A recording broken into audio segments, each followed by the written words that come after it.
This player was told by many that he would never be able to play quarterback at the FBS level. Flash forward 4 years, after multiple transfers, sleeping on teammates' couches, nights filled with self-doubt, he led his team to the best season in program history. And not only this, he was such a cultural icon that fans around the country, his student section, and even his own coach wore his facial hair. Gardner Minshew was a nobody and suddenly rose to fame out of nowhere in the 2018 season. He was undoubtedly a Washington State hero.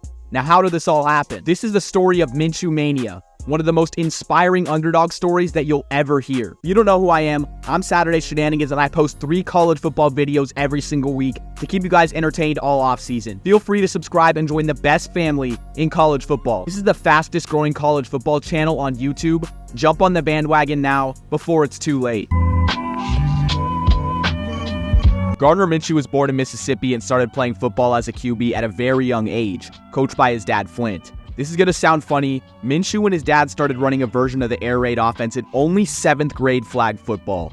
But this would turn out to help Minshew many years down the road, as you'll see in this story. When it was time for the ball that really mattered, Minshew attended Brandon High School starting in 2011, a highly rated public school in the state with around 1,500 students. At the start of his freshman year, he was named the starting QB on the freshman team. However, head coach Brad Peterson saw his talent and potential, so he routinely let him practice with the varsity squad. Eventually, he let Minshew travel with the team for Friday night games. Late in the first half of an October game against Petal High School, QB1 Trey Polk broke his arm.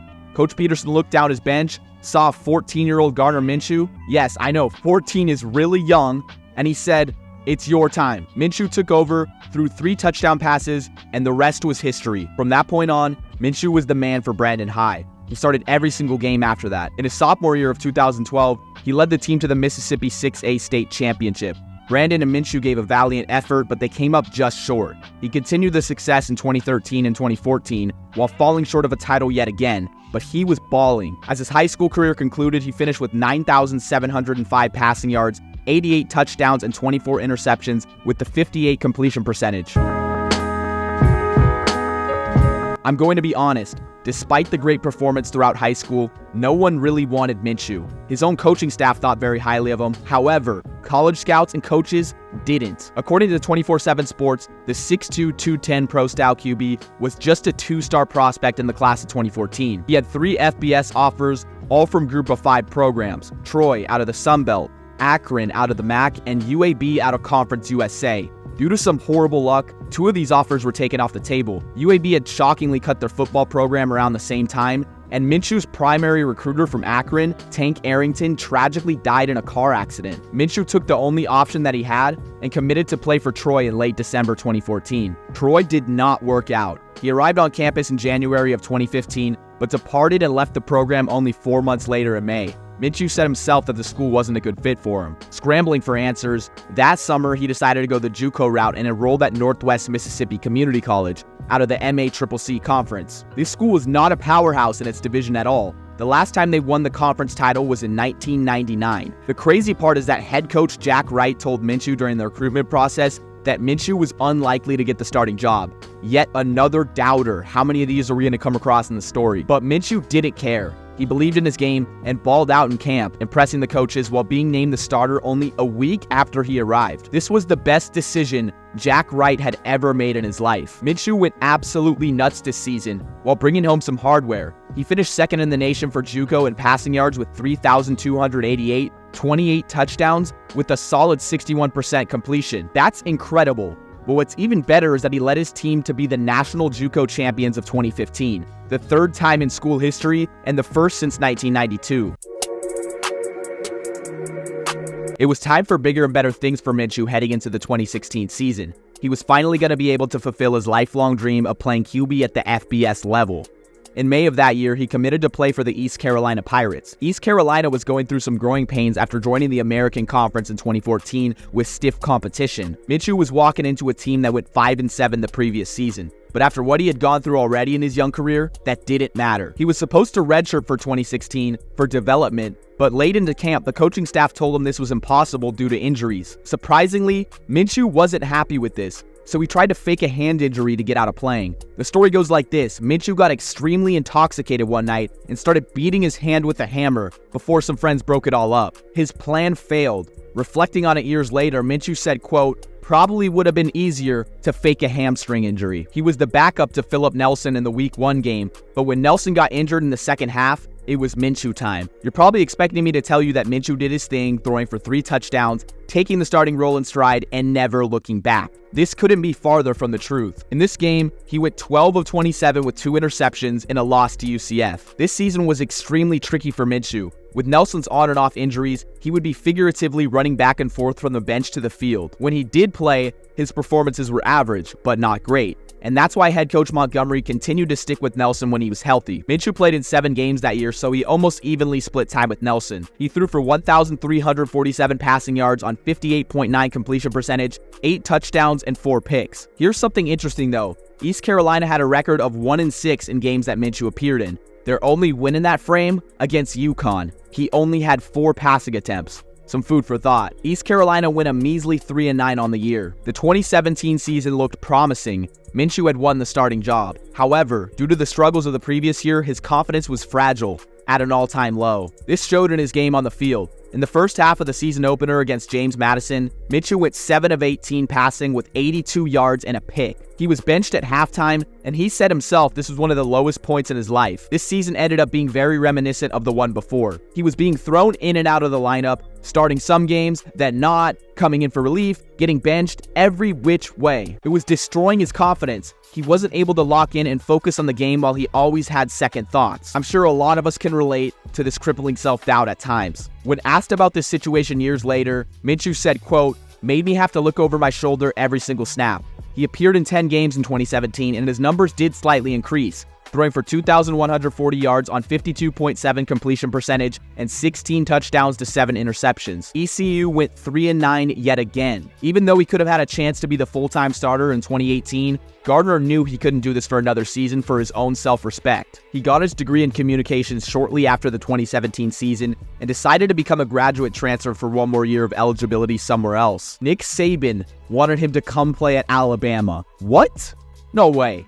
Well, as a third string, of course, guys. This was the year where Alabama had Jalen Hurts and Tua. But Minshew loved the sound of this, getting a spot on the top team in the country at the time. Coach Saban also pitched him the idea that this would be a great spot for him to start his coaching career as a graduate assistant when he was done with his senior year. In late February of 2018, Minshew had announced that he would be playing in Tuscaloosa for the upcoming season. Other coaches and scouts around the country took notice of this and thought, shoot, well, if Saban wants him, he must be doing something right. I might have to look into this kid. Minshew meticulously used this announcement to garner hype and attention from other schools. This is like that notion when you get a girlfriend, you become more attractive to other women. It's human nature, and it's actually a phenomenon called pre-selection. Funny how this basically happened in college football. Only days after the news had spread about Minshew, he got a phone call. This call would turn into a life-altering partnership.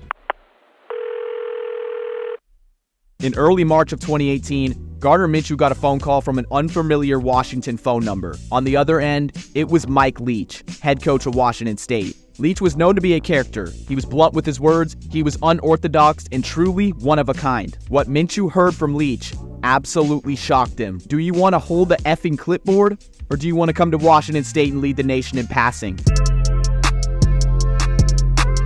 The Washington State Cougars were a struggling Pac-12 program at the time that Mike Leach arrived to take over the head coaching job in 2012. They had missed out on bowl eligibility in the last 8 out of 9 years. And after a 3-year hiatus from coaching after getting fired by Texas Tech, did Mike Leach even have it in him to pull the Cougars out of the trenches? The answer was yes. But they weren't elite quite yet. Washington State had 2 9-win seasons from 2012 to 2017. But they could never take that next step, breaking the 10-win mark and winning a huge bowl game. That seemed even more unlikely in 2018 because they were losing their 3-year starting QB, Luke Falk, to the NFL. Falk put up ridiculous numbers in the Mike Leach air raid system, over 14,000 total yards in his career with a 68.3 completion percentage and 119 touchdowns to 39 interceptions. Tyler Hilinski was originally slated to be the next man up, but in early 2018, he committed suicide. My thoughts and prayers go out to the Hilinski family. Remember how I mentioned earlier that Gardner Minshew had been running the air raid offense in 7th grade? Minshew and Leach were a match made in heaven.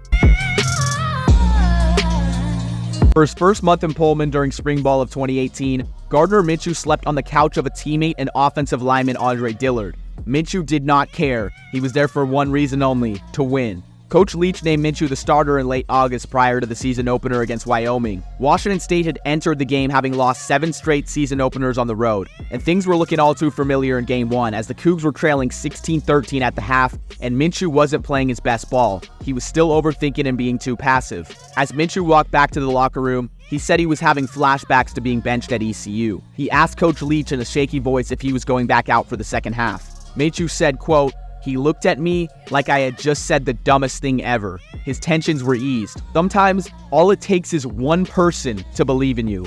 He really believed, Minshew said. "Since then, I've been so free, having that belief. It changes how you feel as a player." The Cougs and Minshew came out strong in the second half and won a blowout 41-19. He threw for 319 yards with 3 touchdowns. Flash forward to week 8 of the season, and the Cougars are off to a scorching 5-1 start, ranked number 25 in the AP poll. Minshew was leading the nation in passing yards as his coach predicted, and he had become a celebrity. Minshew had always had a quirky personality, and he was letting it shine through at WSU, where he was able to be himself. He grew a mustache in camp, and he said it was symbolic of the team. He would infamously show up to workouts in a jockstrap only. This just paints a picture of the type of guy he was. He was having fun, and his teammates loved it.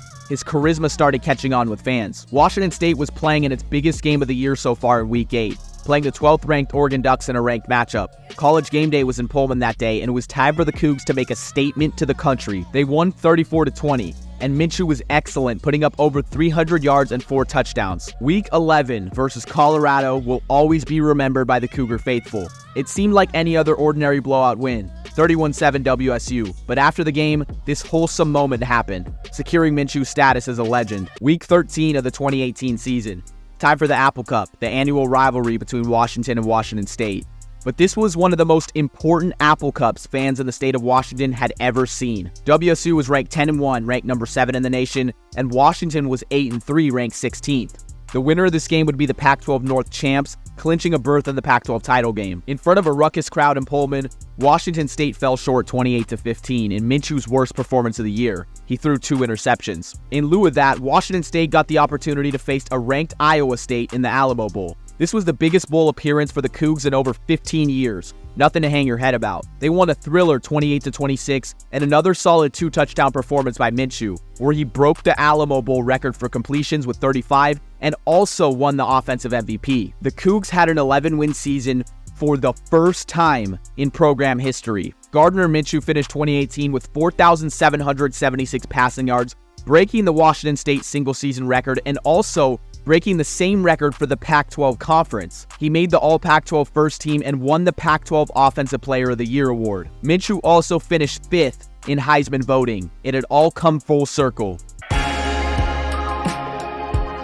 All of this from the QB who didn't have a strong enough arm, who wasn't fast enough, who didn't have the confidence to play at the high level. To all my underrated athletes out there, keep grinding. To all my underrated YouTubers who are making videos for no one, keep doing your thing. It may not feel like it, but there is always someone out there who believes in you. All it took for Minshew was one coach, one singular coach to have faith, and look what it did for him. Rest in peace to Mike Leach.